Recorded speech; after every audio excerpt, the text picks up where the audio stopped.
Samoa o le fesili ia pe ona iai fo le tatou polokalame se mai ai le nei fiafi o le polokalame o le wati ia ua fo le nofosilifia le tatou tunu o i mea o tutupu i o vai fanua ia nisi fo i o faamoemoega e fiafia le nei fiafi ia o le ua tau mai fo i se tasi o tatou malo faalologia ia ua fo le tatou polokalame ia o le nei fiafi ia le feonga le teiteifono ia le tau whailo fo i sia tamali o le tatou tunu tulo pa ia mamamalu ia ftelenga ia vai o le malo le fionga ia iopo le au pepe tu sai fo ma tatou maftanga le nefi woloa fo i maftanga me se fo i tatou por kalame o le tatou community le nefi ia le avtele lama le fa alo ma tu te afa tu e fata lo fa ila o fionga malo se fo manuia ia ka foi fa malo i lau ko fa ko kol mangingo lau ko fa le fa fo inga ka ko por kala mengi fiafi ia ka nge foi ole tunga fa kongo le likio tunga foi fa fenga inga ya sa vea ia ka nge foi le fenga ya ko filau muri uma malu ai le lima korkasi a mo ya kilangi ai malo so fua ko kol mangingo ia o le hanganga lava le tasi ia ta se lua fo i le nei fiafi ia vi ia le tua i lona alofa faasoa mo i tatou o leo te vava i tu lava o le na lava e ai te malo si au ia le malulu o ka kokungu ua la wafionga ta te le ianga i le portkalam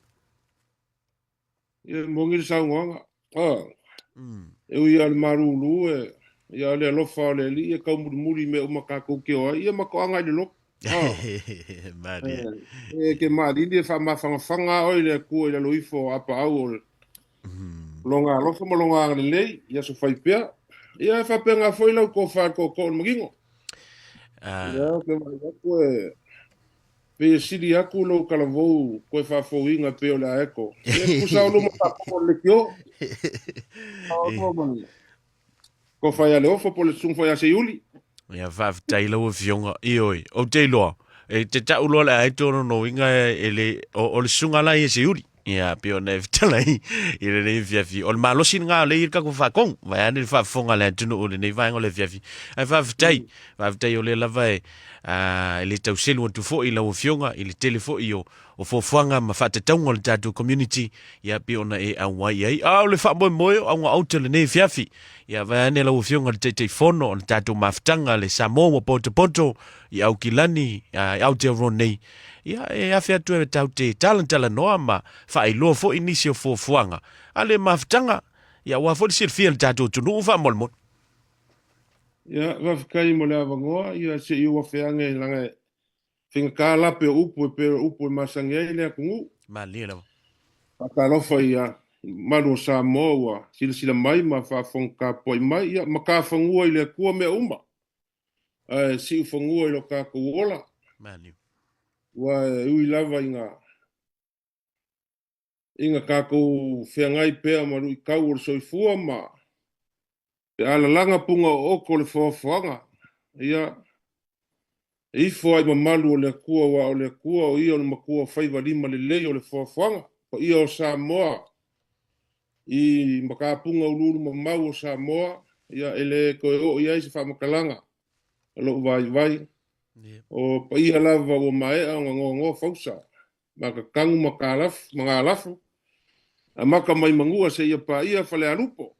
ia i fo ma malu pa ia la fanga lunga kofi le kua ia fa ka lofa fo pa ia le kio la ko far ko mangingo o fongo le por kalame le fiafi ia ka ngangele Fionga i kokoli ia ko filau. Sunga fa fengainga ia fa pe fol fa kongor ka ko le kio. Fa kai mole. Fa felo i mai markaria foi ole. Fa kala ulo le. Ma fa ngei. Ma fa vai fa ka wa maka. Ole kau kokolo ele savali. Awaia faftai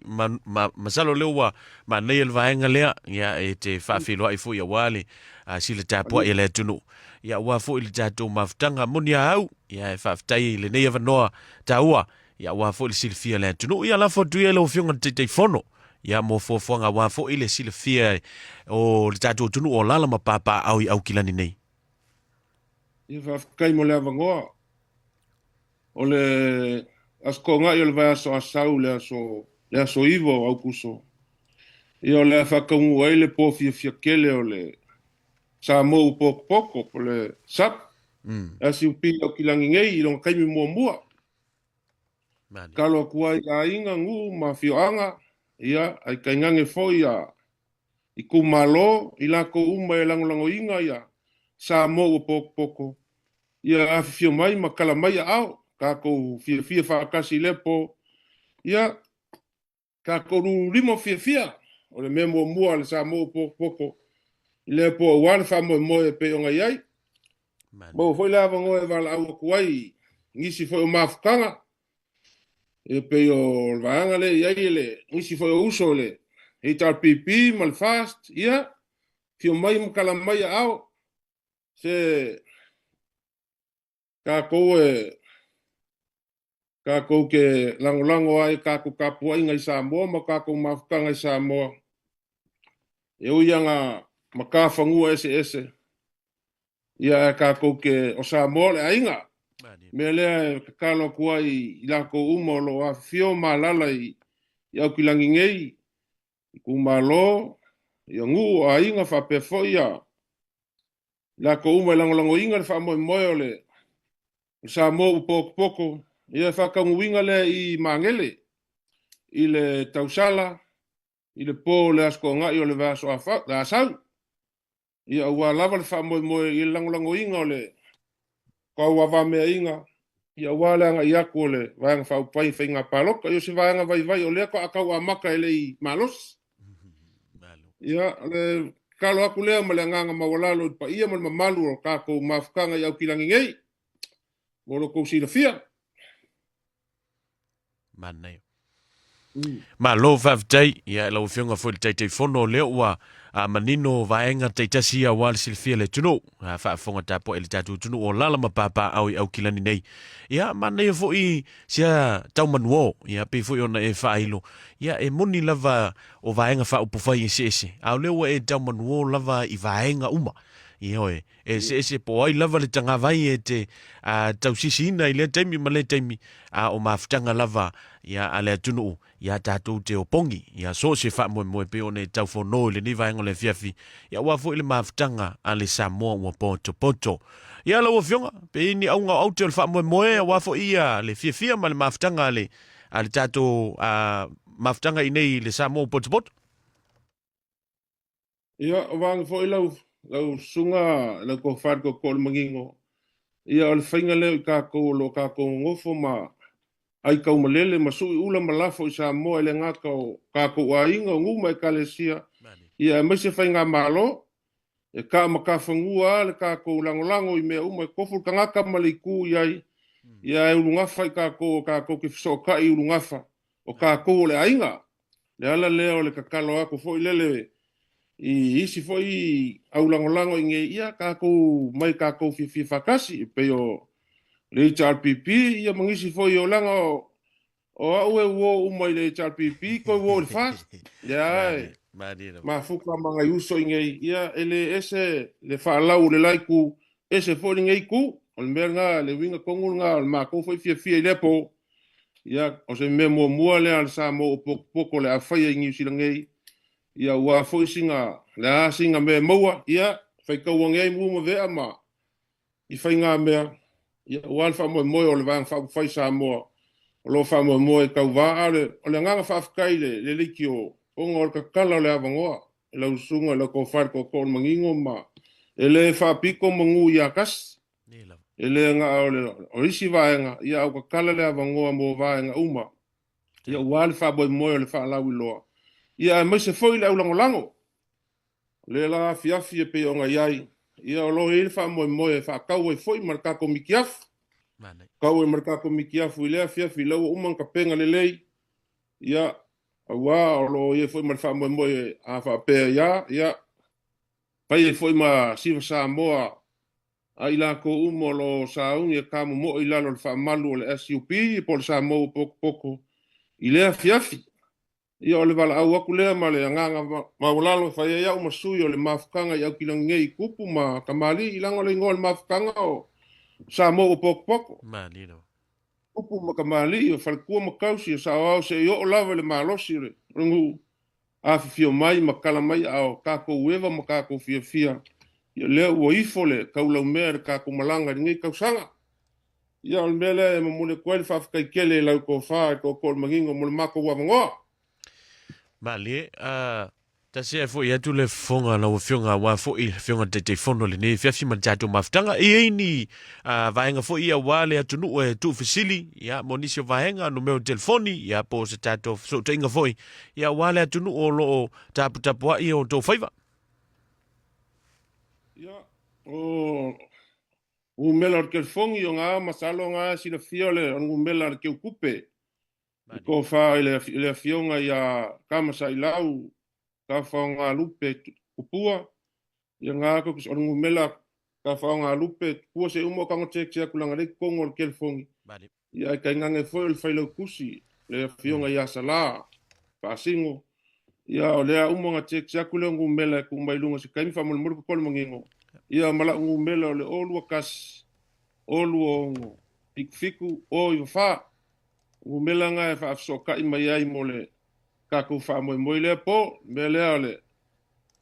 ko va ko pe le nga fa kai kako likio ia on orkalia ma le nga mawalalo o se fakala ula mai ia wale ma ko po fia ile po pe on ia mo fo sa ngo lau ko fa mal pulenga kako likio ia kala ku ao kako fi loi mo kako fia fakas o le soifuanga ngei ole ole ola fia me le ola ri Madi no ma fa fo winga ilo malos ia awe ke ola le fia ia va veinga ka ko fa ma vai mo ngi lo langi lo fa lo ko ko mo Monia au ioi, ole olo fia ole fuala au taua lea, ia wafu il tato soi fuanga, ia le nefu ilano langi le tu mau tato te tau sinio, ia mole ma lo ile langi, ia faftai lea ua manino vaenga ia ole fo iwa failo mai, ia numero telefoni mo le tato tunu ole fengon failo tusi, ia Sala Maria, fa sino, ia ole olo tasi lua tulu valu, iwa lua valu fa, ia tenene fo ile fengon te fono, ia pe ona tu ina tu jatu numero na mo nisio fam telanga ai mo le nei via fila o fionga te fono le ta o tuluan seunga ya wa fo il fam mo el jatu e kalisia ya le wa matu mai vaenga le jatu maftanga sa mo poto ya wala lo atu le fa fianga mo le vai so fo ya wa fo ile sailinga se leni o le so luan se fulu fa sa o mai ya fa mo le la o fionga ya wa fo sil fiele tunu ia ma toi fa manatu le tato fale o lo fa tino inai a tate le ise atu ile si fa mo wala nei vef ia va kai ko kol mangingo le so iva o le masinga ngei il tau sala na klapu mangele ia le fa ka kala ile iva ia ka pung le kolu le vaveao ia il tau sala mangele ia le su nga o si le fia uma e ka ko ngofo ngai o kilangi ia wifi mai ai sko ngole lau muale o kilangi o mangele ia le lope sao ia kala mai fia ma ko fa karkaria ku mafkanga sa mo poko o kilangi ngai ka ko lulu lima ma ka ko fusfusi ma ka ko fia fakasi I kumalo ainga mangu ia le ngaka ile ila ko lango inga le fa mo ma le ngi vang fa ia le fa piko mangu ia kas fa mo le vango ngai fo uso e pe ngai ai ia mamai ile lofa ai usi le fer fangi lo ka ko va ngofo ia le o fa kam ka ko fa kai mo ma ko vango ile va nga ko ko mangingo malo faftai ya le wa manino vanga te tasi pe ona e fo ile tam finga le mafutanga sa mo poto ya fa fonga fo ile tatu tunu o mele finga le te fono ya me se fo ile lau al committee fa foi al mafutanga al SUP nei po le sa mo poto party I nei au kilani ai a fai fo yo le na te fa fonga me Australia wale to tele le lango lo mafuta me Australia ya o le fo I mo me lo fa nga lo finga yo e fa so tai ne le finga te fono nei te iwa mawatu committee le fale tupele na te fa ilo mai a o lo ye lava hala o so tenga ya upenga te fa ilangi fa faingo fia I foi ya le la foino sa seleni ya oi foi o lo fa fonga mai le nei fiafi ya tato la fo ma uma wal fa mo ya wa o le o sa mo poto sa mo Ioi, ele sa mo poto senga po o kolea. Ioi, o tatu tunu la vantasi, tatu te so tau au, awa so se fa mo o le tatu tunu. Ya, la fatu la fionga te fono, le fo i le si fa mo tatu e kalisia. Ya, wa fo le silfia tatu tunu fa mo mo. Ia whawhikai I lau ko whaele. Le kai ro so nge fiafi wa maua I maseava ko e ko fa mangaku ko ai fo I pa ia mal mamalu o le aso korsa fulu o le masinga ngei umal paloka I le aso valeile ia sko nga I le fa mo o le PIC a ko I au kilangi ngei I langa ngangu le sponsor ka ko le kio ngei o wale fa sa lawinga mal puinga o ka ko fa mo Io le awhai I kai ranui, o le kauvanga o le angangu, o la unga, io solo, sulakonga, mangisi mea peonga iai, ia koe maki ai la kākou angangu, o le aso koursa fulu la le masinga ngei, whakaungu wai le whamoe moele al PIC a koe lang fong sa moe au kilangi ngei, e whai I kai ranui, I le aso koursa fulu, a maka I le valu kai au, ia e whamoe moe le kāre wha, o le awhiawhia, io sa skele, a whai e moa so wawangoa, yo ko I kai o maka ma whalongolongo ai ka ko paloka ia ke lele avango ke le foi le hol me lo fa mo fai el fa mo le aso Mana ia le ua fa fonga foi le tunu fa tai o le ua fa no fa la ulo nisi fo I fo fanga pe o nei tatu e kalisia ia le foi sa tatu fenga ia nisi o vai aso wa mavai ia wa fo ile silfia tatu tunu ia la foto I la ofionga te fono ia nisi vaenga ia wa o le te mai ta watu la ofionga o la ofionga tasi o tangata pisi tele tatu community nei au kilani ia o le la fo ia te awai nisi o mafutanga ia o nisi fofuanga e taulunga ele ta mafutanga le nei fifa mole vai o le malo ile ai fa kai ko fo sponsor sole o le fa mo kai pe on si le fia le ka ko le kauvanga le ile ko fa ia fa malo staos mal isi mane ia fa pe foi le GR market le pe kalai a po le malu male fale fa ka fale ia nga ka foi le o ngisi foi o sponsors al fa mo e ka kalo ko I lungo ka ko ala leo ia ka ko o wai fa kasi le aso I kai wa malo fa no ia fa pe foi ka ko li ki ngei manga ko foi I la ko fa ko kol bagingo ia manga so ko Moses ka ko ngo wa le ko ko lu ia so o fa mo ia va nga ngei fiafi afka kele mo le avangoa lo ku foi ma e foi piso le fiafi por kalame e fa kai ka kala mai o le avangoa le nga ka va ko esa ma ko pasil silanga wal ma ko fa mo o le ma ko siva kele le o le afai le so ivo le ma singa ngei ka lo aku mala nga fa lo nga ka foi le o le kauvanga pe o nga ka o ko I panga le fa mo ia fa mo me o mo le kua ka ko ka kalo pe le ko sa moa ia kua o ia I mamai male usi mamai le lofa I usi le fe alfangi me uma o le a foi se upua le kauka mali pe sala foi le ngangara ia sala ia vala no fangia le kua ngia fiafi fai ngā malolonga le kungu ia le ngaka foi leo lau ko fai ko kol mangingo mal pa ia o le por kalame male kako le kio ia I pele anga le leo le kua I kako le kio ia uale fa mo pe nga iai ia kalo le foi mai sa mako kala ia malolo inga ku le lofa male anga le leo le kua ia ko fa so fua Ia soifua ia lau fionga I le taitei fono a le tatou mafutanga sa mo wa poto vahenga wha upawhai pe ona ele ne fiafi moli fo ile ngang whaafitai ioe o le tatou wala leo lava ia o vai malima wa lo o toma malu ia I vahenga umatou te mana umia matou te tautua ia wa lava le sio tatou tunu le na sa moa o se toe wha manatu a wa le wha moe le vai so fau le aso iva aso to o nai aso iva au kuso luafe luas malima le wha moe le mafutanga sa mo poto I nei au kilani tama ki makoro I le afiafio le asu tonai ta tala le fale o le tausala night club ia po o le tatou fale foi o masani e le totele I mangele le taulanga whatau nisi o whamtalanga e te mo le fionga te fono numero de telefoni o lua tasi o lua ono fitu o iwa wha o lua tasi o lua ono fitu o iwa wha le fionga le whailong tusi le fionga e sala ia numero de telefoni o lua tasi o lua tolu valu iwa lua valu wha o lo tasi lua tolu valu iwa lua valu fa. Ia pe te anga ian fo I lunga o penga te whai langi, masalo lo iei fo I, ia se tato api fo I o fōlinga le mafutanga, e te maua e nisi o whamatalanga, mole a whiawhi nei, ia manu ia tele fo whanga o toe lau fionga, a mase fo komiti whafoi, tato toe wheloa I se taimi o I luma. Le ua sfuluono minute o te ai nele tulai se fulu whaua wina tato Port Kalame o le wati le nei fiafi ia wa fo le nofisil fia le tato tunu fia whai lo atu le tato tunu le foi wa se email sa le fionga le whatonu ia le fionga ia se yuli sa via le ofo tone pe sta ia matu te ofo alofa atu ma whata alofa I lau o fionga ma loto I fo manuia le nei vai ngau le fiafi ua loa aso Walo aso le maftanga. A tatele I se fo ile I tamata upu ta ua wale silifia le tunu wa misi hala u fionga. Se I sa no mela u fionga po lo lo si fonga la vale wa fonga le tunu. Ya, malo tai fa talo fa ile ava ma le fa lo le tawai fa fonga angal tanto tunu. Lo mau mai fo I tanto por clame salo na o mai o na pailango pai o fo fo I sama fainga pe o na tano ia le fionga to ali ina o se fale mua ile sa una fo I tala tanto por clame ne viafi ya a o tato tapo mai me se mai fale va ai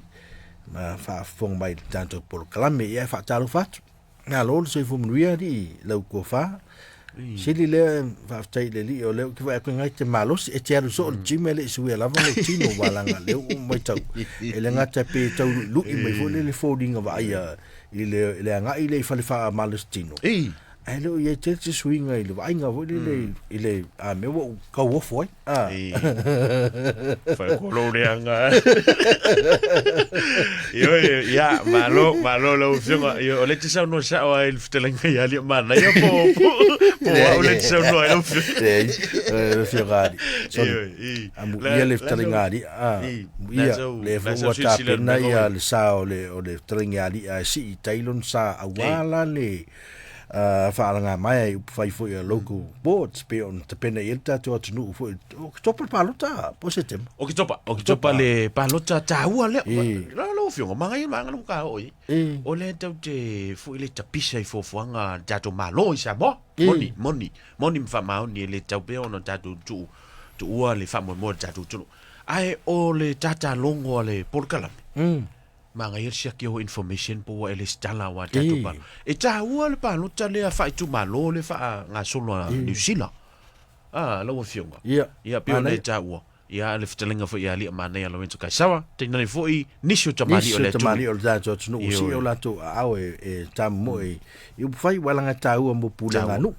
mi se le ta ua fo le la ai ma papa au ta tu no ele nei atu no fai mo tatou no le tu mau ia ma ua ai tau mlele le atu no nei ia a o to tele fo tatou fai tele o la tau sa ale ala o mai tau atu ia o so le ki o va ko lingi ka ngari o le sa ni to mo le kala le a wala posta o le le ka vai ki manto fo I o le fionga ia fitelenga ia li a o lo nga lue le tu o le soifua maloloi oi sa o la o ko inga sa mari ile sa uno nga fo le po la wo to le ke e fa pe le ke una ia soifua maloloi ia tau sol mua la ia ma ia te fa te inga tringa fa ko le malosi le malosi le ka o malosi le ka ma ele ska malosi e malosi ia o ya se ui fa no ta no nga ile e ftelenga ia auto mama o mama na ya la ftelenga va ne fo yo le uso a mese nisio tamani o tatu tunu ya masalo lo ta mata me va nga le ya wa fo il fa manatu ia a fai o United Tono o Whelawara na ia lalam papa au iei o le iri tatu penga te whai langi po le link fo ile wha whaingo fie te anga e lunga siaki ang kako information i o wha amatalanga tustu sia po o e a lala pea i le address ia po le tua tusi le na ele leidi siaki vaenga na lua vaenga taua o sui ar whai tu malo o lesi vaenga lea sa a maua foi ia ma le whatatanoanga le ngata whitalenga ia lia me se foi le whitalenga ia seu manu sa me matawhai o le ua mai tawina nisi o alo o le Pasifika le ua ulu atu i le taufutulinga fo ilia mo le poa lea mo laisene ia me se fo liquor store licensing Mane. registration. O le committee le nei, according to the team.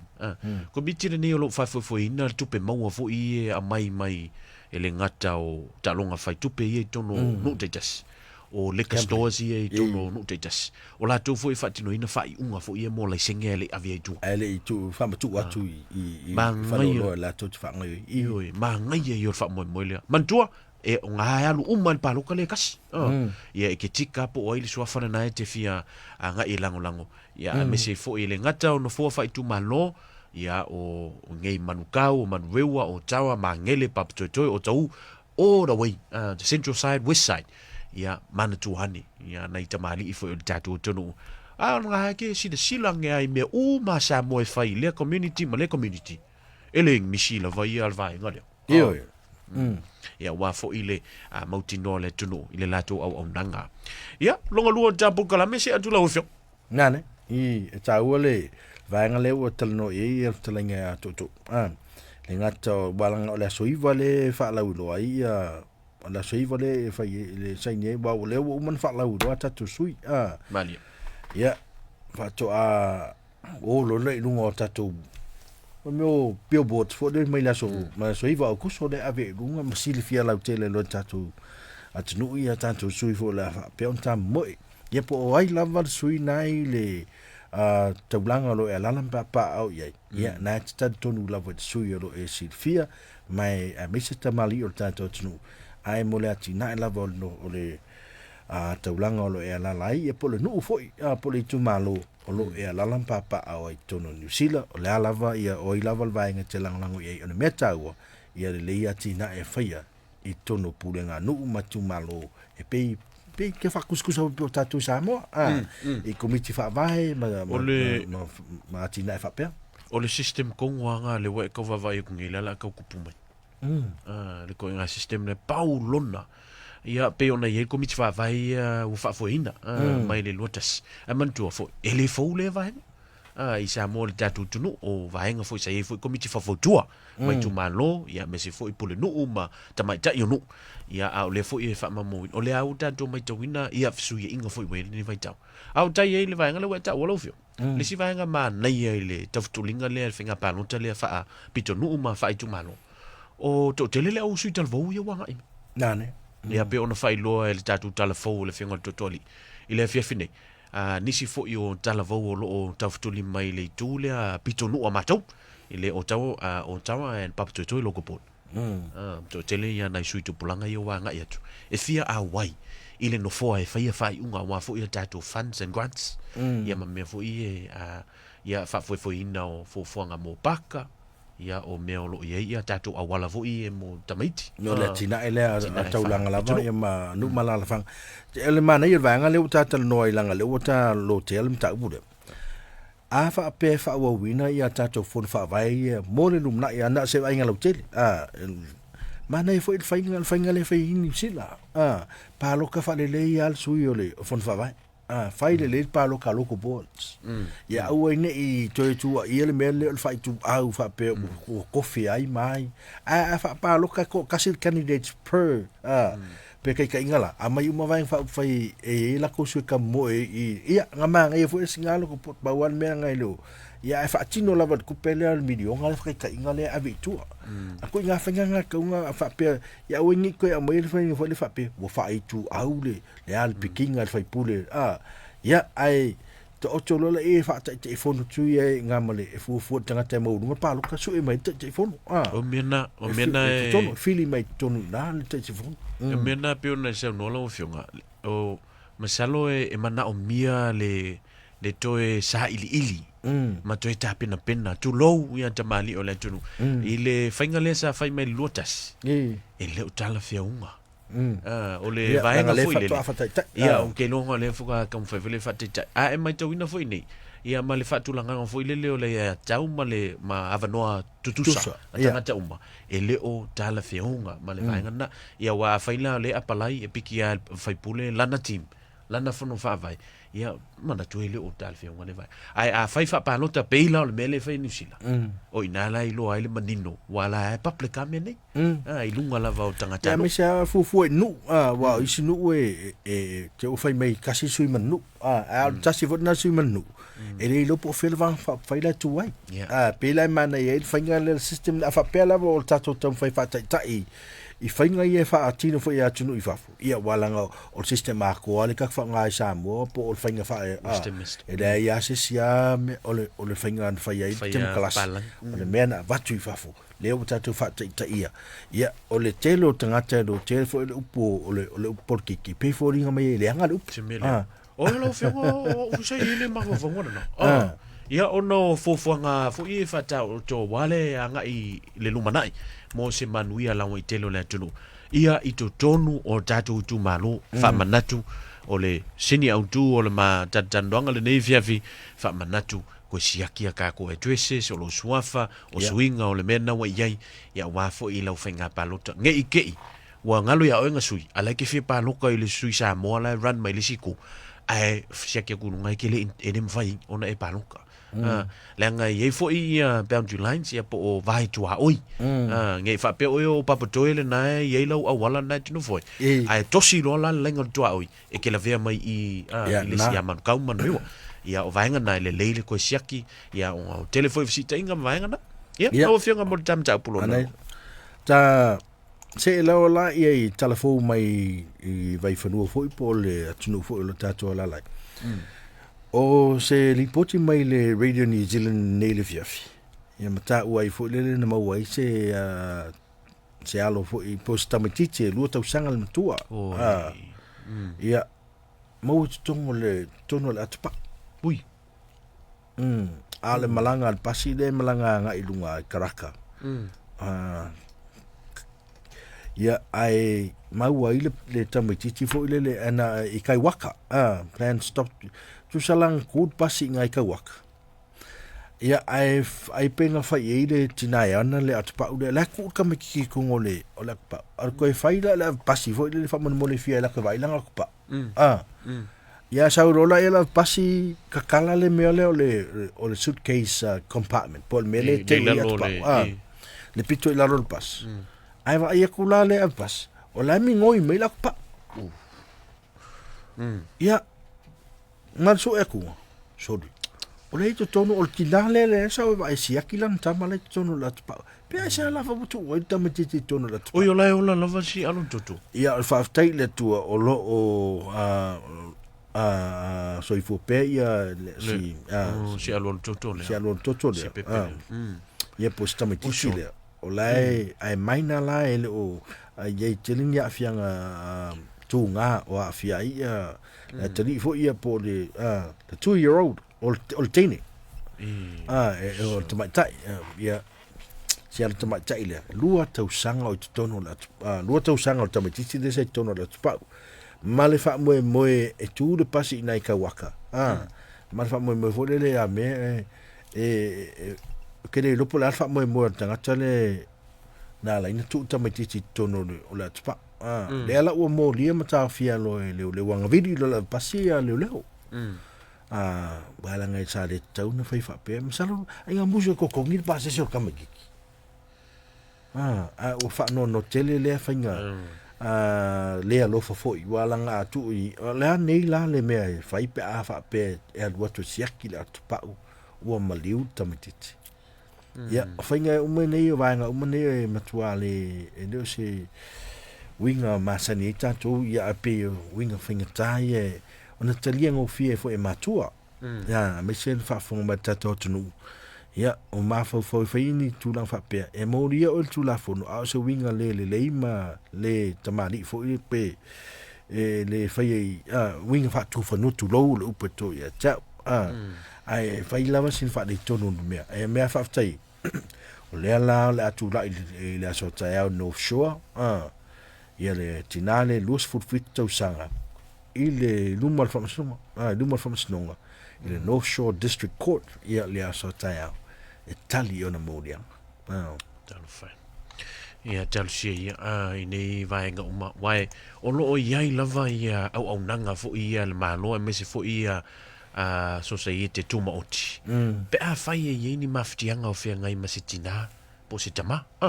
e sulfa inga ia wae o vaenga ia tau ona titilo iai ioe ua faatino le mese ai tau foi ona apa e le lopo mana o mia se fe so sani foi le fa le so fo malo loina fa al mafufau ia tele ana me tele na alofanga yel to tele o tangata fatino vaenga ni pe vela vaenga lafia i tu le atale new ia le la tatole new ia alofanga o tangata fatino ina ia fatino fapia ia ono fa le tonu tele ma hofa afuala ye ke lo ngal fa le con ke lo ma hofa no wa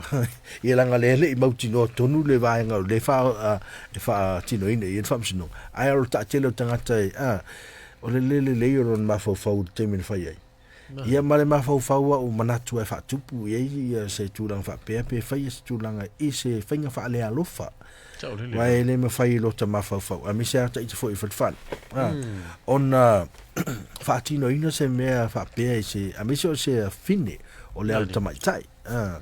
quale ma fai ia se qua saloa ia to inga tulanga na fina alo ye tanga ta vo le fa pe o le lo na ma fa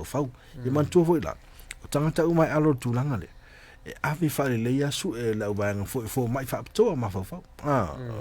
psychiatrist ia ma tangata la to te i loa le a fa ino ma fa tangata ia ma tulanga wo ia ai talo fu moletina wala nga te le lope fa fiona ia fa ia le fa tino ina le fa tinonga ia o tato man to fo tato tunu toto ele fo me fa pe fa ia tato tunu te le atu la mea fo ile le fainsi nongonga ona e fo tama titile na mau fo tono le putoso ia ile fa yaso lente ne ai e o tatu o tunu samo te le me tupu e tu la fa pe ai o le si va inga fa nono o sia te me mo watu o mali liu fo ia alwal toto ia te me e fa na o e pe o la i fotina ia o te me na e o nga e ja ia tama titipe le fa o ina in tau sia le me alo fa le tu ana tu ina tu ya te ila tu ya o tau ana fa na tu ta tu tu ya fa tu ane ye le o ia la van matpiel mana ya nali ya pe ya o e fo tanto tu i tu lang fa pe ai na ta tu ta longo ta longo pe ma tu atu fo tu ngal ta tu ya o ta tu le mta fa yo nei tang ya ne ya vai mai se lava o te mi fo ile le pole si metau te mi mo ia lo fana ole tu fo ile na la tu neglecting fai lava fai tu te matua siaki langa te mi ne tau malulu e ta ai te puta ai ta mai tile ma i mo meo i afu tu la fape e ma fai ona mo le ta mai titi fai ala ma fai lo tu fo ile fa matua on sa ia lo le va langa me alo fa mai le tu te ro siaki check up ya le wa leader ngale le fotuanga e ma fu mai ile fa tamala o setina na ye fa tino ina ya le fo I fa la mlave ision alo surke ofo o halu le pas ya ai lo ko saka ka nga free pas e pen fai ka ko e ko ngin pas se from 2 year old ka ngolo ku la pas se le ko se lu se fa ngoi fa le pas oi ok o fo o chiu ai fa pe me le pas ya me o no se tam fa beonga si ia yo ia okay lo nisi vaenga ke lo e la kala mai ma fo anga na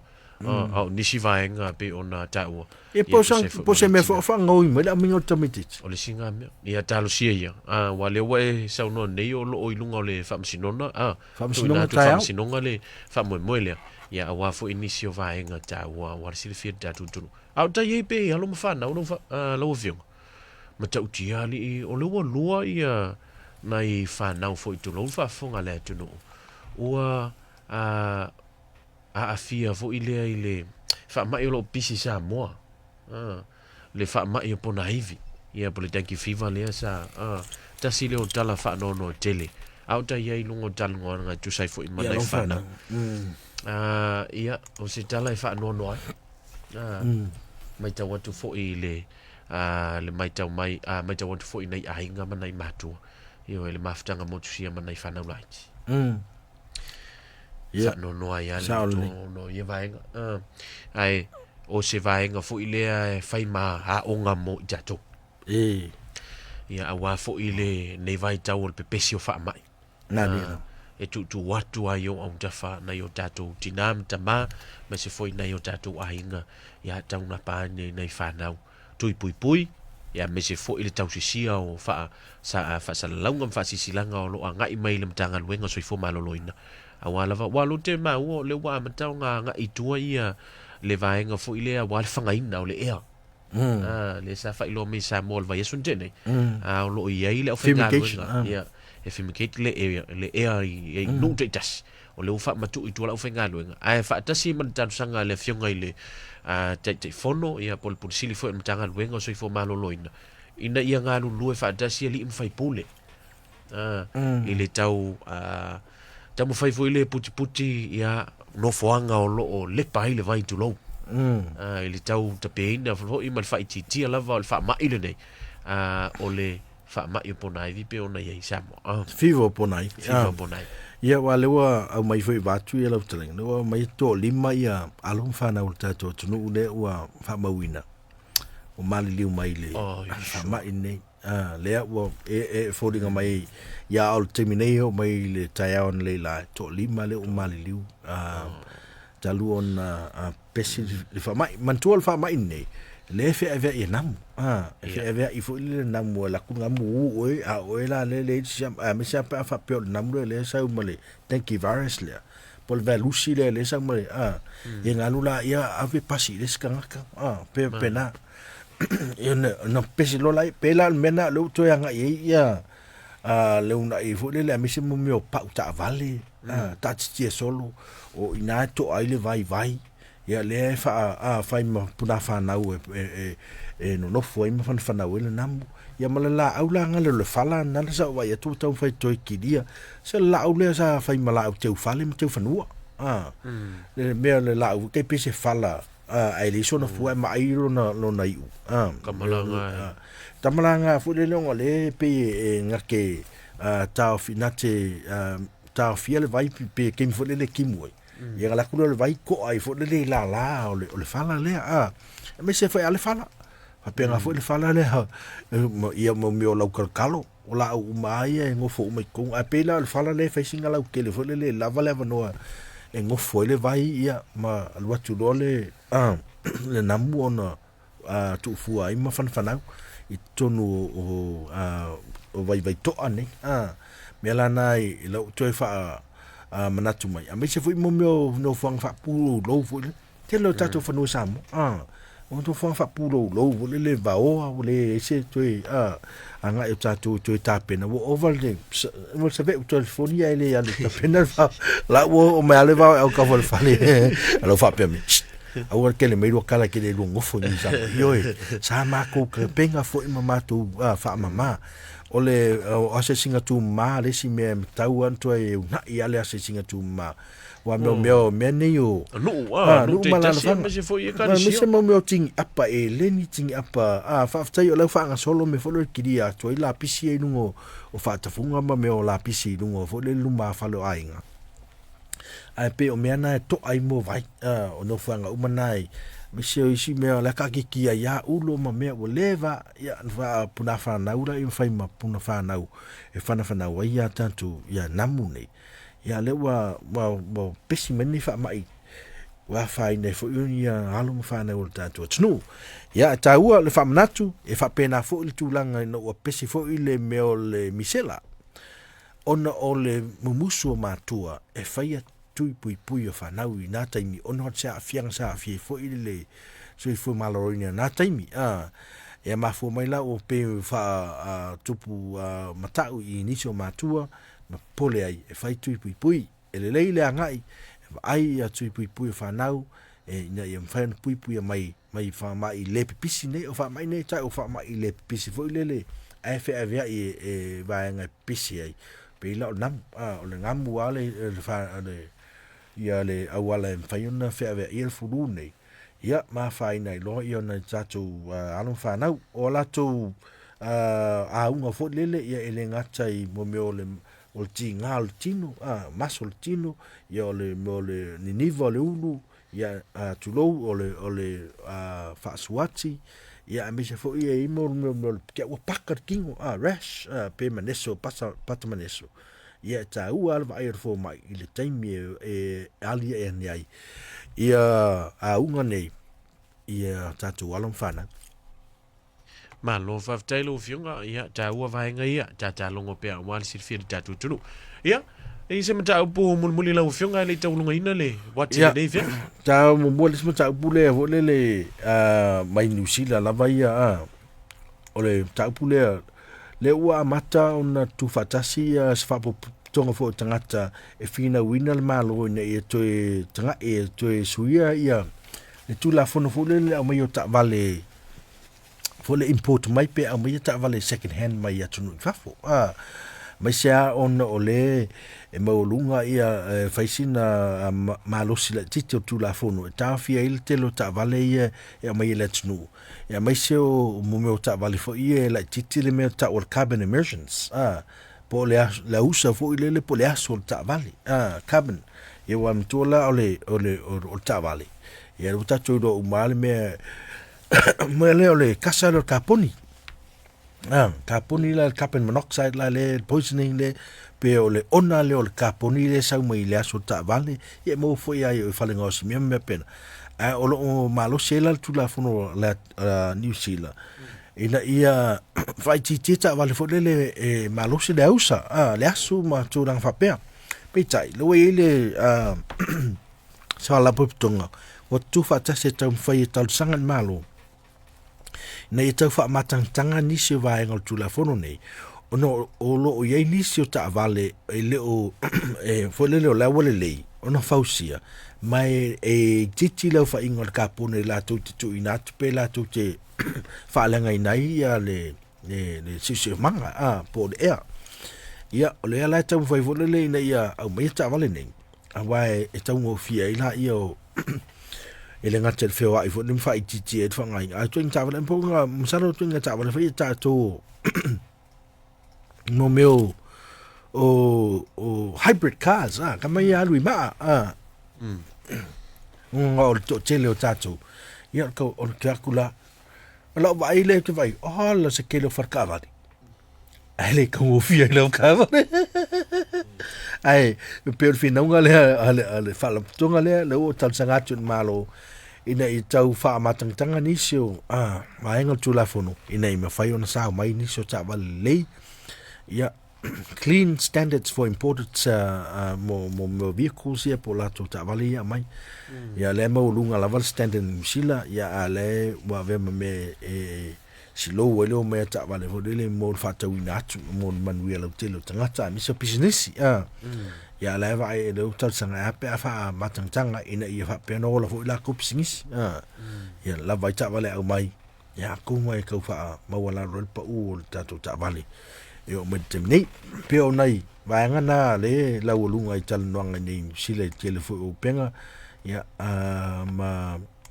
tal noanga ai no nai me la itia mai ta to tunu sa mo Manai. na fa mau ni fo lava yaso ya masil fil tato nu le mafu tele le sa tu pui ilusia ya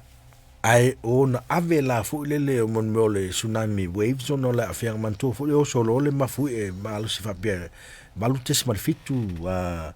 ya le malo si le magnitude o le malo si anga le lulu le mafu le nga lulu ilunga la le mer fu mo fu sa we malutes mal fitu ia magnitude ia po le malos anga sa malos ia lulu ole ale mafu elento pu lucia e ngai tai fale o lucia ia ale malos la fu le na afia ile so wa il sami ia mana lapta ia lo ia tunu tau la tane ia ma e o atu lava Samoa leana lapata ia foi tatou wa ia ho New Zealand so le e fa solo a ko lava ia so mai o lapta inga foi pena lapta mai ia so lulu e tatou tunu ono malastofi ono ole afianga sa afia ia mai Lucia ia na lapta i tatou me o ngaluafi yo no fa tu puina sa ngaluafi ia al mal losi la ngalua fatia u mau lunga le na fia i al tatou na vaenga la na lipotia mai ia le afianga i Samoa ai li fa pe se afianga o ngo fuli a paulo me o len tua watu swa tai swati no ole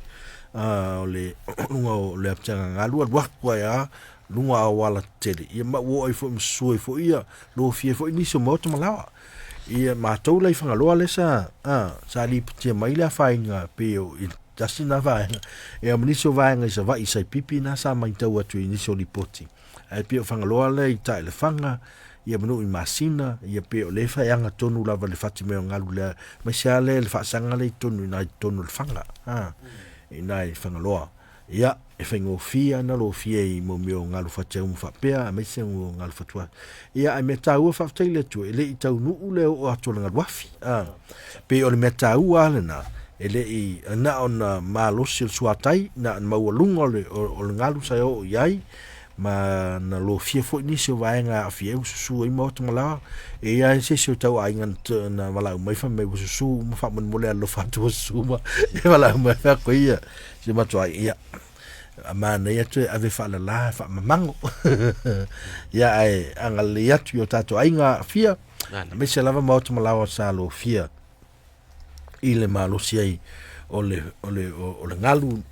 mai le asona na fia ia tato tu ona o afianga mai le tsunami o ile mafu elen tupu o Lucia ia ai o toi el tato tala na usil fia fo tato tunu ia le malo yo le solo ia fo le o le mantu fo le fa o petang fo ia la tu o le fa su palot la tu ile nga va ile nga va al palot ia na o mai tu atu na o mau tino le AVC le malo le fionga ia talinga le tunu mai le fo le famsinonga le vaenga na ia ai mese fo ia le nga va fo yo le fionga ia pepe ia male talinga ia le pule na wanga va ai o palota ia ai o lo fa wa pe ia su anisi fai pule e fa wa e su ai le la to te lui nai le anga va o su e fai pule ba es futas tangi le sa ta total no la va yes ia o ta ya ola salo ta mani no mai ai ia fai unga mau tu mai lo ai lo la ia la to ma o e anga va ia la fa solo ai na luenga fa msnonga ia ma mauti no lo la ia ia e fai pure lo mauti no la lo fia la peda o telenga ia la tnu lo wan fia e la nga va ala fionga ia la tnu ia la fo nga va ale telenga le ala pule lo fo nga va ia le fionga ia pepe ia no fa mauti no mai ele fa msnonga la nga va ia tamani e tamo mo e ile fainga palota o lo mal tato tunu asolus fuiva ma masina nei ia mo ko luas fulunga solito ko ai nga o mele solo fuiva la o fiong alla se telefo yo le au ata mai o le tato tunu e fai mai ala tu o pe a mai ni la tu fa tu fa la inga fo le mai ni la tu falinga pe la tu te fai tau mai pe fa valo ia ma fa perfectanga ia valo ia foi oi la malo mata tu le ata mai male ma ha e foi to mai lo entra do ia le aski da mai volta to tu e fu lava o isi te mi te va esto tele me ia potonga isi o isi te mi te va to ola to tele me wole mautinoni po o fia tonu ale me to oto ile fina ngalo samu tono na te mai mo mai ia ma sidi ai mai le to faiato fa to ai loa ina o ili fai la fodi o umaltai